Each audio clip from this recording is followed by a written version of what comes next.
Hey, good morning, Trineum friends, and welcome to this week's episode of Patio Ponderings. And I'm Pastor Sue.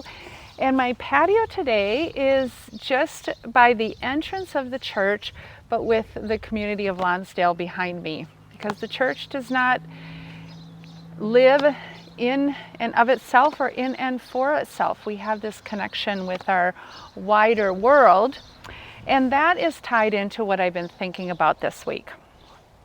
So we have been continuing over the last couple of months in our series on the letter that Paul writes to the early Roman church. And this week we were in chapter 12 in the beginning. And here's the particular verses, chapter 12, verses 2 and 3, that I've been pondering this week. And here's what they say. Don't be conformed to the patterns of this world, but be transformed by the renewing of your minds. Because of the grace that God gave me, I can say to each one of you, don't think of yourself more highly than you ought to think. Instead, be reasonable, since God has measured out a portion of faith to each of you. So I've been thinking about the placement of these verses of not being conformed to the patterns of this world right next to these verses about self-reflection. And having an honest look at ourselves, not just in where we might have shortcomings, but also in the gifts that God has given us and what God has done for us. And we talked a little bit about this on Sunday, but I think it's worth exploring a little deeper, that the culture we live in, the world, the community that we live in, has an awful lot to say to us of how we should think about ourselves, how we should look, what we should buy, what we should do, how we should live, what we should value.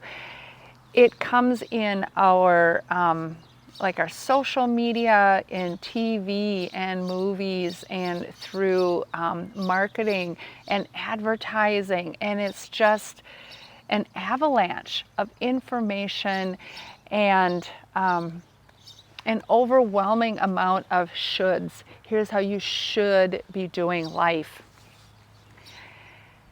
Now, some of those values and some of the things we hear from culture align with God's values and how we should be thinking about ourselves. Many of them, most of them, likely don't. So what I've really been thinking about is how we think through this, how we sort through this incredible amount of input and information that we get from the culture and the world in which we live, those patterns of the world, and how we think through what God desires of us.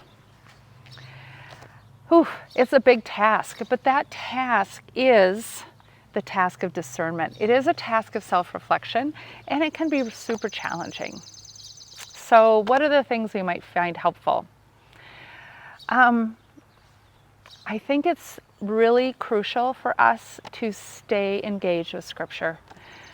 Scripture gives us the stories of who Jesus is and a picture and overall vision of what God desires for us. I think it's important to be rooted in spiritual practices, in prayer, meditation, and all the forms that can take. What it comes down to is knowing Jesus. And Jesus was all about love. Jesus was all about radical inclusion. Jesus was all about grace and compassion. So as we sort through what we hear from our culture and from our world, what we see in the patterns of those worlds, if those patterns are not patterns of love, if they're not patterns of inclusion, if they're not patterns of grace and welcome, they very well are likely not the transformative patterns of God's desires for us. They are not the transformative patterns of a life that looks like Jesus. So what do you think? How do you sort through everything you hear from culture and from the world versus the values and the self-reflection and the discernment that Jesus desires of you? Would love to hear what you have to say. It's a warm day again. Enjoy the sun, and we'll see you on Sunday. Bye.